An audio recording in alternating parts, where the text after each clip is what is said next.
Hello दोस्तों, मैं मनीष कुमार एक बार फिर से आपके सामने आया हूँ।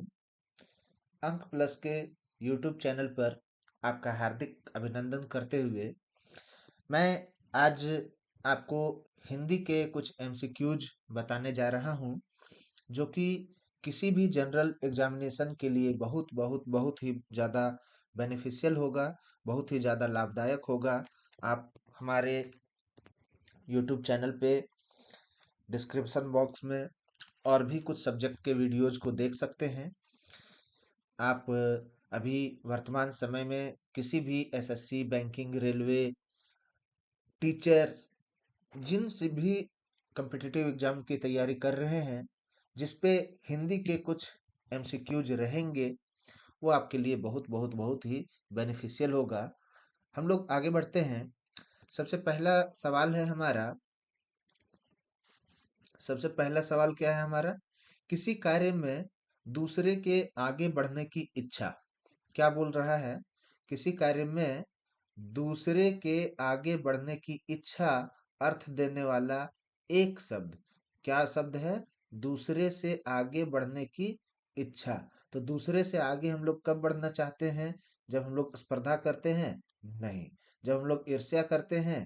ईर्ष्या, देखिए, आगे बढ़ना तो चाहते हैं, लेकिन ये पॉजिटिव में पूछा जा रहा है। किसी कार्य में दूसरे के आगे बढ़ने की इच्छा क्या कहलाती है? प्रतिस्पर्धा कहलाती है। क्या कहलाती है? प्रतिस्पर्धा कहलाती है। यहाँ पे हम लोग प्रतिस्पर्धा की ओर मूव करेंगे। ये जो प्रतिस्पर्धा जो हमारा है, ये जो हमारा प्रतिस्पर्धा है, ये प्रतिस्पर्धा क्या बताता है? दूसरे से हमारा आगे बढ़ने की इच्छा बताता है। और ये प्रतिस्पर्धा जो है, सो एक पॉजिटिव टर्म है, जबकि स्पर्धा कोई ऐसा टर्म नहीं है।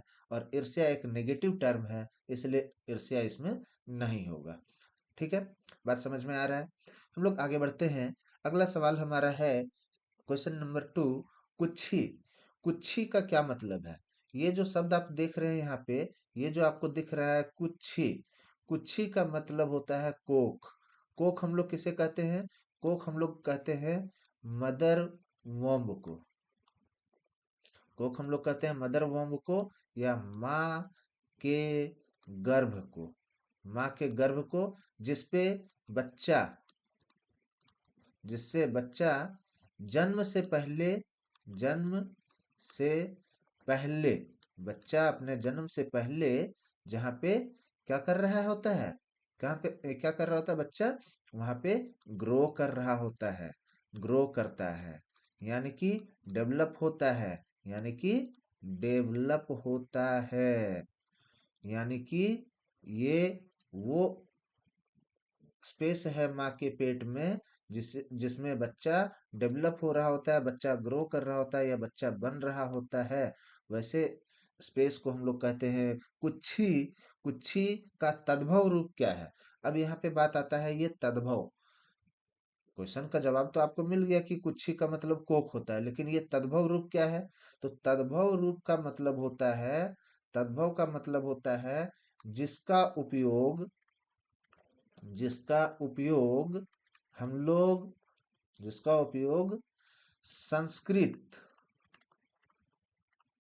संस्कृत के समान किया जाता हो, समान किया गया हो गया हो। मतलब कि ये कहना चाह रहा है कि कुच्छी एक तत्सम शब्द है, जो संस्कृत से ला करके हम लोग शब्द यूज कर रहे हैं। और तद्भव एक ऐसा शब्द है जो संस्कृत के समान कर रहे हैं, लेकिन संस्कृत का एकदम एग्जैक्ट नहीं है। जस दुल्हा तस बनी बाराता। क्या क्वेश्चन है भैया? क्वेश्चन है जस दुल्हा तस बनी बाराता। मतलब जैसे दुल्हा होंगे वैसे ही बारात है। जैसे यहाँ पे कहना चाह रहा है, दुल्हा यदि दूल्हा यदि नशेड़ी होंगे तो बारात भी नशेड़ी ही लेकर के आएंगे। दूल्हा यदि सभ्य होंगे तो बारात भी सभ्य लेकर के आएंगे। दूल्हा यदि अ, मतलब ये कहना चाह रहा है कि जैसे दूल्हा दूल्हा का जैसा रूप होगा, रंग होगा, जैसा उनका व्यवहार होगा, वैसा ही उनका बारात सजेगा, वैसा ही उनका बारात बनेगा। ऐसा थोड़ी ना है कि दूल्हा बहुत ही एकदम, क्या कहते हैं, शांत किस्म का एकदम साधु महात्मा है, और उनके बारात में सिर्फ और सिर्फ एकदम क्या कहते हैं वो शराबी और नशेड़ी लोग पहुंचे हुए हैं। ऐसा नहीं होता है। जैसे दूल्हा वैसी बारात ही सजती है। तो इस लोकोक्ति का क्या अर्थ है? इस लोकोक्ति का, ये जो हम लोग बात बात में बोलते हैं कि जैसे दूल्हा वैसे ही, ये जो हम लोग बात बात में बोलते हैं कि जैसा दूल्हा वैसा बारात, तो इस लोकोक्ति का क्या मतलब है? संगठन से ही कार्य सिद्ध होता है? नहीं, यहाँ संगठन की बात नहीं की गई है। यहाँ पे दूल्हा एक अलग है और बारात अलग है। ये ऐसा फिगर नहीं बनेगा। यहाँ पे क्या है, ये दूल्हा है, दूल्हा है, और ये उसका बारात है। तो यहाँ पे ऐसा फिगर बन रहा है, और दिस इज नॉट शोइंग संगठन, दिस इज संगठन। ठीक है। तो संगठन से ही कार्य सिद्ध होता है, ये कुछ कहना नहीं चाह रहा है। ऐसा कहना गलत है। एक सेकंड। ऐसा कहना गलत है। सुंदर वस्तु के साथ ही सुंदर वस्तु का मेल होता है। ये सिर्फ और सिर्फ सुंदरता की तो बात नहीं कर रहा है। ऐसा तो नहीं कर रहा है कि सुंदर के साथ सुंदर और असुंदर के साथ असुंदर, केवल ही सुंदर की ये बात नहीं कर रहा है। बात समझ में आ रहा है? सभी साथी एक जैसे। बात समझ में आया? This one is the perfect. जैसे दूल्हा वैसे बारात, सभी साथी एक जैसे। जैसे आप कभी घर में बदमाशी करते होंगे, आप कभी घर में बदमाशी करते होंगे, तो आपके जो गार्जियन है, आपके जो गार्जियन है, आपके माँ पिताजी, चाचा चाची, भैया दीदी, जो भी होंगे, जो आपके गार्जियन है, जो आपसे बड़े हैं, वो हमेशा बोलते होंगे जरूर ही दोस्तों के संग बदमाशी करता होगा। दोस्तों के संग, मतलब कि आप तो यहाँ दूल्हा बन गए और आपके दोस्त यहाँ बाराती बन गए। आप बदमाशी कर रहे हैं तो जाहिर सी बात है आपके दोस्तों को बदनाम किया जा रहा है। आपके दोस्त यदि बदमाशी कर रहे हैं तो जरूर यही लड़का सिखाया होगा इन लोगों को। ठीक है। तो ऐसा होता है, सभी साथी एक जैसे। यहाँ ऑप्शन नंबर सी के साथ हम लोग आगे बढ़ेंगे, और ऑप्शन नंबर सी के साथ आगे बढ़ते हुए हम लोग देखेंगे अगला सवाल। अगला सवाल है, निम्नलिखित वाक्यांश के लिए एक शब्द बनाइए। वाक्यांश क्या है? जो किसी वस्तु या व्यक्ति के प्रति आसक्त हो, जो किसी वस्तु या व्यक्ति के प्रति आसक्त हो, उसे हम लोग क्या बोलते हैं? जो किसी वस्तु या व्यक्ति के प्रति आसक्त हो, उसे हम लोग ये अच्युत नहीं बोलेंगे, अनुरक्त बोलेंगे, अनुभूत नहीं बोलेंगे, अनावृत भी नहीं बोलेंगे। क्या बोलेंगे? This one is the perfect जवाब। आगे हम लोग बढ़ते हैं। निम्नलिखित में से कौन सा शब्द विदेशज विदेशज नहीं है? विदेशज शब्द दो तरह के होते हैं। एक को हम लोग कहते हैं देशज, और दूसरे को हम लोग कहते हैं विदेशज। तो देशज और विदेशज में क्या अंतर है भैया? देशज और विदेशज में क्या अंतर है? तो देशज शब्द वैसे शब्द को कहते हैं जो हमारा अपना भारत भारत का भारतीय शब्द है, जो हमारा अपना भारतीय शब्द है। और विदेशज वैसे शब्द को कहते हैं जो कहीं ना कहीं दूसरे कंट्री से, दूसरे जगह से, दूसरे लोगों के द्वारा, खास करके अरब की हम बात करते हैं। खास करके हम किसकी बात करते हैं? अरब की और यूरोप की। अरब का और यूरोप का हम बात करते हैं, जो इन दोनों जगह से लाया गया शब्द है। और ये मूल, मतलब जनरली क्या होता है, ये जनरली आपको देखने को मिलेगा एक संस्कृत या देवनागरी, संस्कृत या देवनागरी में आपको जनरली देखने को मिलेगा कौन सा? देशज शब्द। तो ये पूछ रहा है निम्नलिखित में से कौन सा शब्द विदेशज नहीं है? इस चीज को हमेशा ध्यान दीजिएगा। एक second, sorry sorry sorry sorry sorry sorry.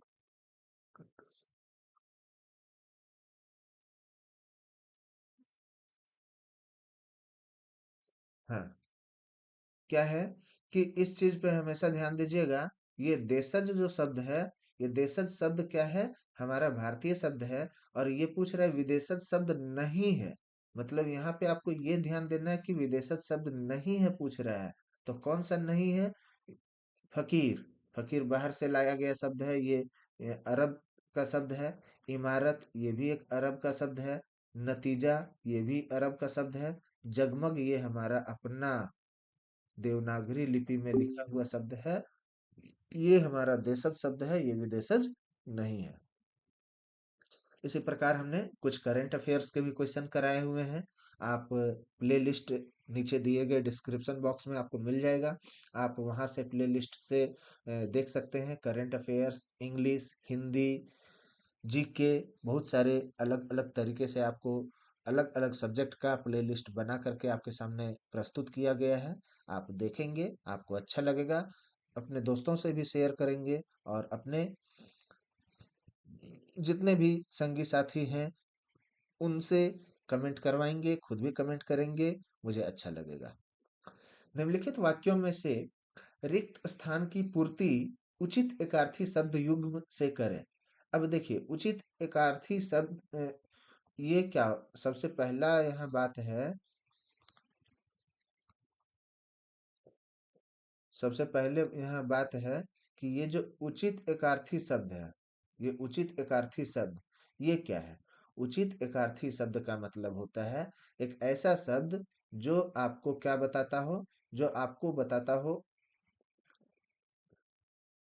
दो शब्द एक जैसे। जैसे हम लोग कहते हैं ना साथ साथ, हम लोग कहते हैं ना दिन रात, हम लोग कहते हैं ना गरीब अमीर, हम लोग कहते हैं ना राजा रंक। वैसा शब्द क्या होता है, एकार्थी शब्द होता है। और वैसे एकार्थी शब्द युग्म से आपको यहाँ पे दोनों फिल इन द ब्लैंक भरना है। तो एक है साहसी, एक में क्या है, साहसी व्यक्ति, साहसी व्यक्ति एक सा हो जाता है। साहसी व्यक्ति कैसा हो जाता है, एक सा हो जाता है। तो यहाँ पे आपको ये जो शब्द आपको यहाँ पे दिखेगा, यहाँ पे आप देखिए अभय और उभय, सॉरी सॉरी, अभय और उभय, अभय और उभय, ये जो दो शब्द है, ये दोनों शब्द आपको क्या दिखेगा, साहसी व्यक्ति अभय हो जाता है जब, और सॉरी जब नहीं, साहसी व्यक्ति अभय हो जाता है और कछुआ उभयचर जीव है। तो यहाँ पे आप ऐसे शब्द को फिल करेंगे, मतलब ये कहना चाह रहे हैं एक ऐसा शब्द का आप चयन कीजिए जो कि अलग अलग होते हुए भी एक जैसा वर्क कर रहा हो। साहसी व्यक्ति अभय हो जाता है, कछुआ उभयचर जीव है। ठीक है। निम्नलिखित में विलोम शब्द युग्म नहीं है। विलोम शब्द युग्म किसमें नहीं है? स, सहवत या दुर्वत, स्तुत्य या नींद, स्वान या शान, और संकीर्ण या विस्तीर्ण। तो विलोम शब्द नहीं है इसमें। आप देखिए सह सहवत या दुर्वत जो है ये एक दूसरे के विलोम शब्द हैं। स्तुत्य या निंदे जो है ये एक दूसरे के विलोम शब्द हैं। ऑप्शन नंबर सी की ओर यदि हम लोग मूव करते हैं, स्वान और शान ये एक दूसरे के विलोम शब्द नहीं है। ये एक दूसरे के विलोम शब्द जब नहीं है तो यही हो जाएगा, एक दूसरे का विलोम शब्द युग्म नहीं है पूछ रहा है, तो दिस इज द परफेक्ट जवाब, स्वान और, एक सेकेंड, ठीक है, स्वान और शान। आगे हम लोग बात करते हैं, मिश्र वाक्य का चयन कीजिए। मिश्र वाक्य का चयन कैसे हम लोग करेंगे? मोहन बेवकूफ लड़का है, मैं कहीं नहीं जाऊंगा, जो केक कल खाया था वो बहुत स्वादिष्ट था, अगर तुम रुकोगे तो मैं आऊंगा। एक सेकेंड रुकिएगा, सॉरी, थोड़ा सा कुछ काम आ गया था अचानक से। तो हम लोग बात करते हैं मिश्र वाक्य का चयन कीजिए। मिश्र वाक्य का चयन क्या होगा? मोहन बेवकूफ लड़का है, यहाँ पे देखिए आपको सब्जेक्ट, वर्ब, ऑब्जेक्ट तीनों मिल रहा है। सब्जेक्ट, वर्ब, ऑब्जेक्ट तीनों मिल रहा है। कर्ता, कर्म और क्रिया तीनों मिल रही है। मैं कहीं नहीं जाऊंगा, मैं कहीं नहीं जाऊंगा, यहाँ पे भी सब्जेक्ट, वर्ब, ऑब्जेक्ट ये तीनों मिल रहा है। जो केक कल खाया था वो बहुत स्वादिष्ट था। ठीक है, जो केक, एक केक के बारे में बात हो रहा है, ये क्या है, ऑब्जेक्ट नंबर वन। कल की बात हो रही है, बीता हुआ कल, ऑब्जेक्ट नंबर दो। खाने की बात हो रही है, वर्ब नंबर वन। बहुत तो खैर एडजेक्टिव है, एडजेक्टिव है। और स्वादिष्ट होना क्या है, वर्ब नंबर 2। यहाँ पे आपको दिख रहा है एक से ज्यादा इसमें ऑब्जेक्ट है, एक से ज्यादा वर्ब है या एक से ज्यादा सब्जेक्ट है। यदि सब्जेक्ट वर्ब ऑब्जेक्ट में से कोई भी चीज यदि मोर देन वन हो तो इसका मतलब है कोई भी एक, या तो सब्जेक्ट या तो वर्ब या तो ऑब्जेक्ट, इन तीनों में से कोई भी एक यदि मोर देन वन हो तो आप उसे कह सकते हैं ये मिश्र वाक्य है। ये कम क्या है, मिश्र वाक्य है। यह यानी कि कॉम्प्लेक्स सेंटेंस है। समझ में आ रहा है? समझ में आ रहा है? अगर तुम रुकोगे तो मैं आऊंगा। मैं, तुम, अगर, ये इफ और बट वाला बात हो गया। तो इफ और बट वाला बात में हम लोग कॉम्प्लेक्स नहीं लगाते हैं। दिए गए वाक्य के किस अंश में अशुद्धि है? किस अंश में क्या पूछ रहा है? अशुद्धि पूछ रहा है। मैं, वह और तुम पास वाले शहर जाओगे। जब यहाँ मैं है, वह है और तुम है तो पास वाले शहर जाओगे होगा या जाएंगे होगा? जाएंगे। मैं, वो और तुम पास वाले शहर जाएंगे। बात सही समझ में आया? क्या होगा, जाओगे होगा या जाएंगे होगा? हम लोग जाएंगे। हम लोग क्या करेंगे? जाएंगे सही होगा। जाओगे कब सही होता? जाओगे तब सही होता जब वहां तुम लगा होता, आप लगा होता। आप कब जाओगे? तुम कब जाओगे? तुम कब खाओगे? तुम कब पियोगे? तुम कब नहाओगे? तुम कब सोओगे? तो ये जो शब्द है ये तुम और आप के साथ यूज होता है। यहाँ जब हम जहाँ मैं लग गया, वह लग गया और तुम लग गया, मैं, वह और तुम, तो यहाँ मैं और वह के कारण क्या होगा, ये हम लोग को डिसाइड कर रहा है। हम लोग जाएंगे बोलेगा तो यहाँ पे हम लोग क्या बोलेंगे? यहाँ पे जो सही जवाब होगा उस सही जवाब को हम लोग खोजेंगे ऑप्शन नंबर सी की और ऑप्शन नंबर सी जाओगे अशुद्ध है, गलत है। मैंने अपने एक दूसरे चैनल पे, जिस चैनल का नाम है एम के बायो, उस चैनल पे मैंने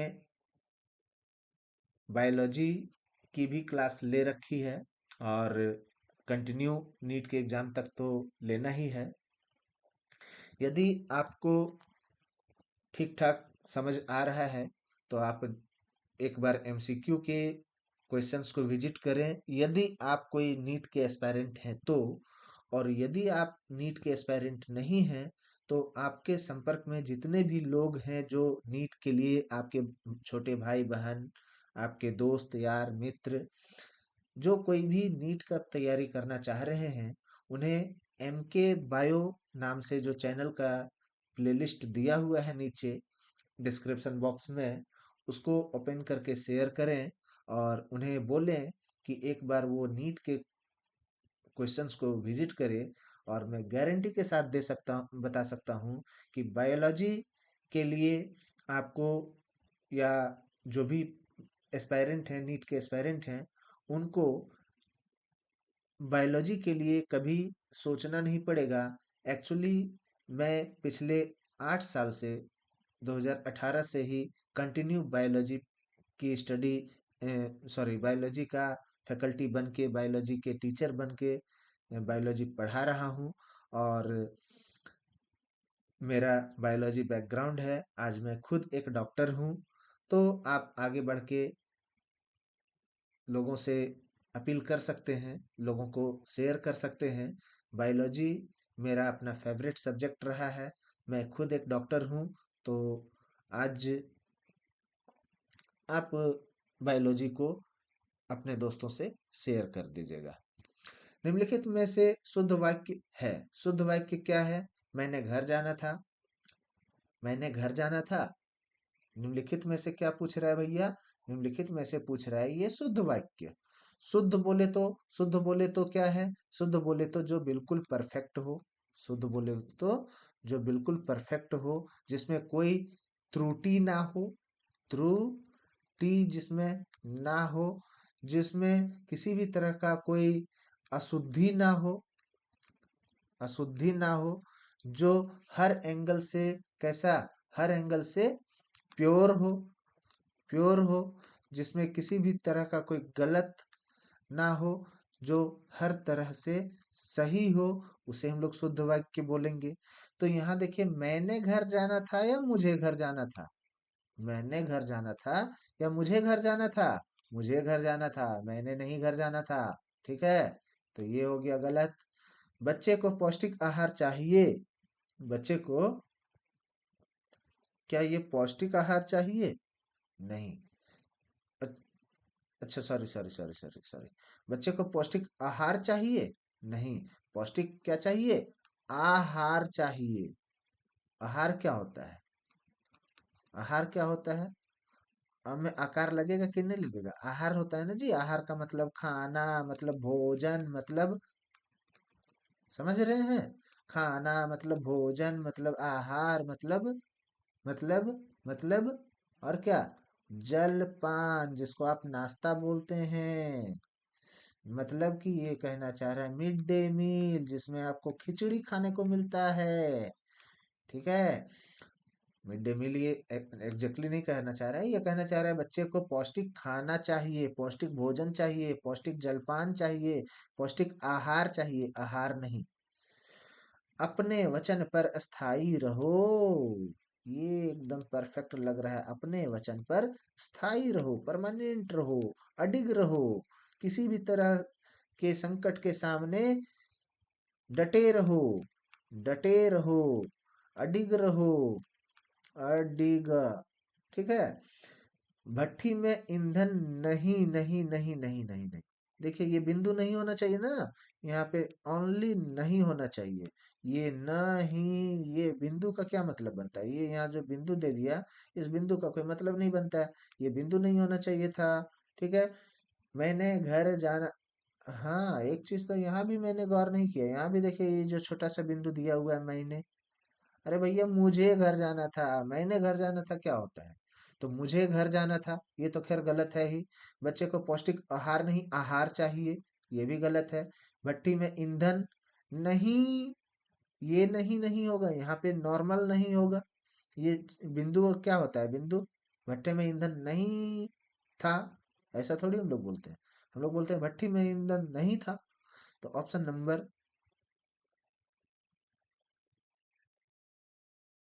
नंबर सी होना चाहिए।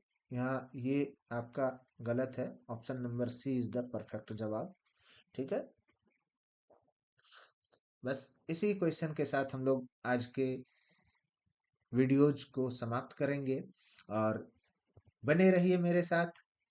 मैं खुद एक डॉक्टर हूँ, और खुद मैं यूपीएससी एस्पायरेंट रहा हूँ। एक बार प्री भी निकाल चुका हूँ, मेंस में अपीयर कर चुका हूँ। मैं आपको बहुत अच्छे से गाइड करूंगा। और आने वाले 1 से 2 दिन, 4 दिन, मतलब फरवरी से, आज 27 जनवरी हो गया, मतलब फरवरी से, 1 फरवरी से आपको यूपीएससी के डेली 30 क्वेश्चंस की प्रैक्टिस यूट्यूब के माध्यम से करवाई जाएगी। यदि आप यूपीएससी के एस्पायरेंट हैं, तो मेरे यूट्यूब चैनल को जरूर विजिट करें, सब्सक्राइब करें, लाइक करें, शेयर करें। और आपको दिए गए जो भी वीडियोज में पढ़ाए जा रहे हैं, उनके पीडीएफ की आवश्यकता है। तो पीडीएफ के लिए आप हमारे दिए गए जो क्यूआर कोड है, उसको स्कैन करें। और इस क्यूआर कोड के माध्यम से आप हमारी वेबसाइट में चले जाएंगे, और वेबसाइट के थ्रू आप को टेलीग्राम का आईडी मिल जाएगा। टेलीग्राम में आपको पीडीएफ मिल जाएगा। यदि आप परचेज करना चाहते हैं, तो वेबसाइट में भी आप कोर्स परचेज कर सकते हैं। और वेबसाइट के माध्यम से यदि आप चाहें, तो ज़्यादा सहूलियत में होगा यदि आप हमारा ऐप डाउनलोड कर लें। यदि आप एंड्रॉयड यूजर हैं, तो आपको अंक प्लस के नाम से ऐप मिलेगा। और यदि आप आईफोन यूजर हैं, तो माई इंस्टीट्यूट के नाम से आपको ऐप मिलेगा। ऐप के लिंक आपको वेबसाइट में प्रोवाइड किए गए हैं, आप वहां से डाउनलोड कर सकते हैं। धन्यवाद।